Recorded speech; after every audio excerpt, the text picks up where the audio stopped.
आज हम बात करेंगे एचआरएम की कि एचआरएम क्या होता है। एचआरएम से जैसा कि आप समझते होंगे ह्यूमन रिसोर्स मैनेजमेंट। तो आज इस वीडियो में आपको पता चलेगा कि ह्यूमन रिसोर्स मैनेजमेंट किसे कहते हैं और ह्यूमन रिसोर्स मैनेजमेंट के अंदर जो एचआर आता है, जो जॉब रोल होते हैं उसके या क्या रिस्पॉन्सिबिलिटीज़ रहते हैं, ये भी हम इस वीडियो में आज समझेंगे। अगर बात की जाए ह्यूमन रिसोर्स की, तो human resource human resource is of a paramount importance for the success of any organisation. It is a source of strength and aid. Human resource is a wealth of an organization which can help it achieving the goals.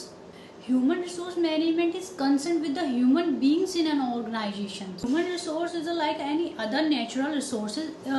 It means management can use, get and skills. Human resource is a knowledge, ability, skills and aptitude of an organization's workforce. An important element of a human resource management is human approach while managing people. अगर human resource management की importance की बात की जाए तो human resource management employees के लिए important रहता है, सोसाइटी के लिए इम्पोर्टेंट रहता है और ऑर्गेनाइजेशन के लिए इम्पोर्टेंट तो रहता ही है। जैसे कि अगर हम ह्यूमन रिसोर्स मैनेजमेंट के नेचर का समझेंगे तो ह्यूमन रिसोर्स मैनेजमेंट एक इंटीग्रल पार्ट है और ये कंप्रेहेंसिव फंक्शन है, परवेसिव फंक्शन है, पीपल ओरिएंटेड है, प्रोसेस है और ये कंटिन्यूस प्रोसेस भी है। और अगर बात की जाए ह्यूमन रिसोर्स मैनेजमेंट के ऑब्जेक्टिव्स की, तो ह्यूमन रिसोर्स मैनेजमेंट में 4 ऑब्जेक्टिव्स होते हैं, जो कि एक सोशल, फंक्शनल, का एक ऑर्गेनाइजेशनल और जो लास्ट आता है वो आपका होता है पर्सनल ऑब्जेक्टिव्स। तो अगर बात की जाए सोशल ऑब्जेक्ट की, तो सोशल ऑब्जेक्ट में क्या क्या आता है ये भी मैं आज आपको बताऊँ। बात की जाए सोशल ऑब्जेक्टिव्स की, तो सोशल ऑब्जेक्टिव्स में भी जो कुछ ऑब्जेक्टिव्स इंक्लूड रहते हैं, जैसे कि to manage ensure human resource in a ethical and social responsible manner. And the second point is to ensure compliances with legal and ethical standards.